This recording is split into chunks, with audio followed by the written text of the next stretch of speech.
लगा लिए नारे, लगा लो। भारतीय समाज पार्टी जिंदाबाद, माननीय ओम प्रकाश राजभर, माननीय ओम प्रकाश राजभर, भारतीय समाज पार्टी। देखिए, जब समाज ठगा हुआ महसूस करता है, समाज के साथ जब धोखा होता है, तो वो अपने रास्ते बदल लेते हैं। इसी तरीके से आज अल्पसंख्यक समुदाय के सैकड़ों लोगों ने समाजवादी पार्टी छोड़ करके सुहेलदेव भारतीय समाज पार्टी का दामन पकड़ा है।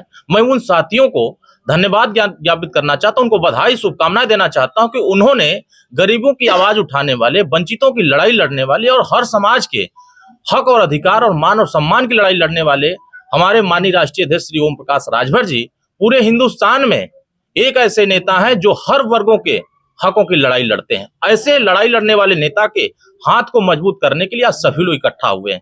ये लोग बड़ी संख्या में समाजवादी पार्टी के साथ लंबे समय तक संघर्ष करते रहे। वहां नारा दिया जाता था कि 19%, 17% मुसलमान हमारे साथ रहेगा तो हम राजा बनते रहेंगे।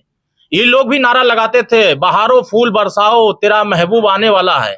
लेकिन महबूब 2-4 बार सरकार बनाया, लेकिन महबूब नहीं आया। इसलिए इन लोगों ने अपनी लड़ाई लड़ने के लिए सुहेलदेव भारतीय समाज पार्टी का रास्ता चुना है।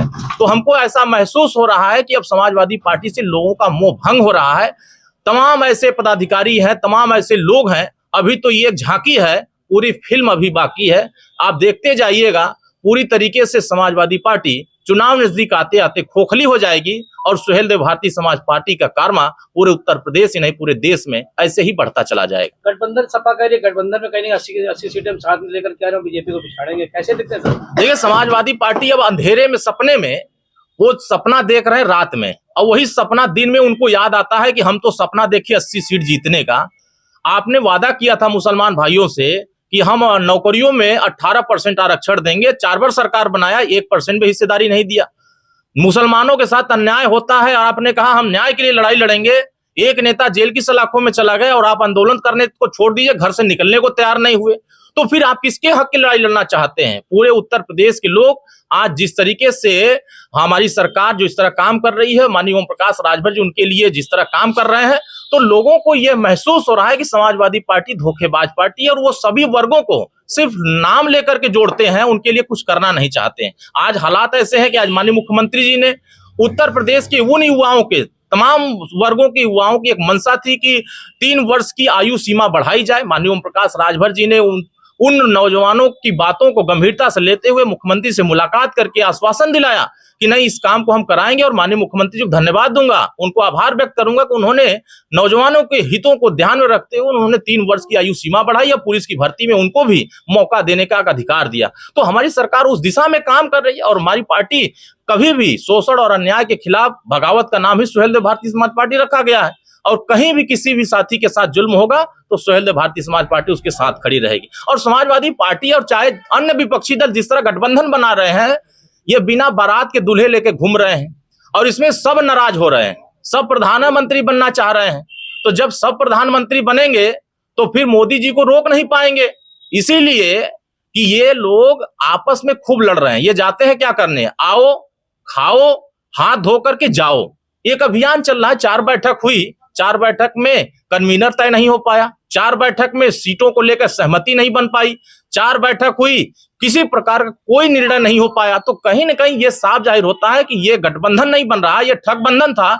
ईडी, सीबीआई, आईटी के डर का ये बंधन बन रहा था, जो कि बैठक के बाद ये बंधन टूट जाता है। हाथ उठा करके, गले मिल करके फिर चले आते हैं और खाना खा के हाथ धो के चले आते हैं। उसके बाद इनका कोई निर्णय नहीं हो पाता है। इसीलिए सुहेलदेव भारतीय समाज पार्टी एनडीए के साथ है और मजबूती से हर वर्गों की रक्षा करने के लिए, देखिए बड़ी संख्या में बीजेपी भी मुसलमानों के हितों में बड़े काम कर रहे हैं, आवास बांट रहे हैं, शौचालय बांट रहे हैं, राशन बांट रहे हैं। तो कोई एक जाति को देखकर मैं डॉक्टर हकीम जावेद बड़े हर्षोल्लास के साथ,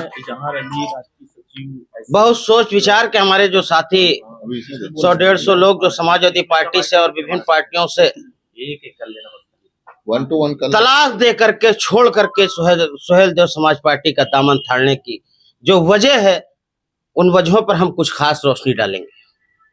मोहतरम, किसी ने कहा था, एक हम हैं जो गैरों को भी कह देते हैं अपना, एक वो है जो अपनों को अपना नहीं कहते। मेरे दोस्तों, बुजुर्गों, मोहतरम, मेरे साथी, मेरे अजीज मोहतरम आली जनाब मोहतरम शफीक कुरैशी साहब, डॉक्टर जावेद साहब हमारे बीच में तशरीफ फरमा है, जो कि हमारे गार्जियन भी हैं। दोस्तों, आजादी के बाद से अगर हम बात करें, 1951 से लेकर सन 2012 तक हमने 148 उत्तर प्रदेश में 148 विधायकों को चुन करके विभिन्न पार्टियों से विधानसभा भेजा। लेकिन बड़े अफसोस के साथ मैं कहना चाह रहा हूं कि लोग हमको सिर्फ चुनाव के वक्त याद करते हैं, बाकी उन्हें याद करने का मौका नहीं मिलता। हम ठगे गए हैं, चाहे वो कांग्रेस हो, चाहे वो समाजवादी पार्टी हो, और चाहे वो बसपा हो। मेरे दोस्तों और बुजुर्गों, किसी ने मेरे हक की बात तो दूर की है, लड़ाई तो दूर की बात है, बात करने को तैयार नहीं हुए। मुझे एक ऐसा मंच, आली जनाब मोहतरम, मैं ओपी राजभर जी का धन्यवाद अदा करता हूं, आली जनाब मोहतरम इजहार अली साहब का धन्यवाद अदा करता हूं कि एक ऐसा मंच दिया मुझे जहां पर हम अल्पसंख्यक भाइयों की आवाज को उठाएंगे ही नहीं, बुलंद करके उनको पूरा करने की भी कोशिश जारी रखे हुए हैं। 2024 में किस तरह का जो है आपका सहयोग रहेगा? 2024 में ऊपर वाले ने चाहा तो आप ये मान के चलिए कि हम उत्तर प्रदेश के अंदर समाजवादी पार्टी को जिस तरीके से धोखा दिया है, मैं उत्तर प्रदेश के अंदर समाजवादी पार्टी को खोखला करने का काम करूंगा। मैं डॉक्टर जावेद, मैं मुस्लिम फोरम का प्रदेश प्रवक्ता रहा और लगातार समाजवादी पार्टी में मैं पापा भी सक्रिय रहे, विधानसभा अध्यक्ष भी रहे महमूदाबाद के, और बाद में बीएसपी उन्होंने ज्वाइन की थी मुसलमानों की हमदर्दी को लेकर। तो मेरा एक सवाल है कि जुबान तो खोल, नजर तो मिला, जवाब तो दे, मैं कितनी बार लुटा हूं, हमें हिसाब तो दे। आज़ादी के बाद जब आज़ाद हुआ था, मुसलमान 35% नौकरी में था, आज 1% बचा है, जिसके जिम्मेदार कांग्रेस और सपा ही सिर्फ है। जब मुसलमान 90% वोट देकर समाजवादी पार्टी को मुख्यमंत्री 4 बार बनाता है, तब अखिलेश यादव 1535 स्थानों में सिर्फ यादव दिखाई देते हैं, तब लगता है सिर्फ यादव की पार्टी है, मुसलमानों को भूल जाते हैं। मुलायम सिंह जी ने 5000 नौकरी देकर मुसलमानों का ठेका ले लिया था, लेकिन उसके बाद से अखिलेश यादव ने, आजम खान जैसा नेता, उनका कद्दावर नेता जेल में सड़ रहा है और सड़ता जा रहा है, उसके लिए बोलना भी उचित नहीं समझते हैं कि मुसलमानों की हम आवाज उठाएंगे, कहीं हमारा हिंदू वोट न खसक जाए।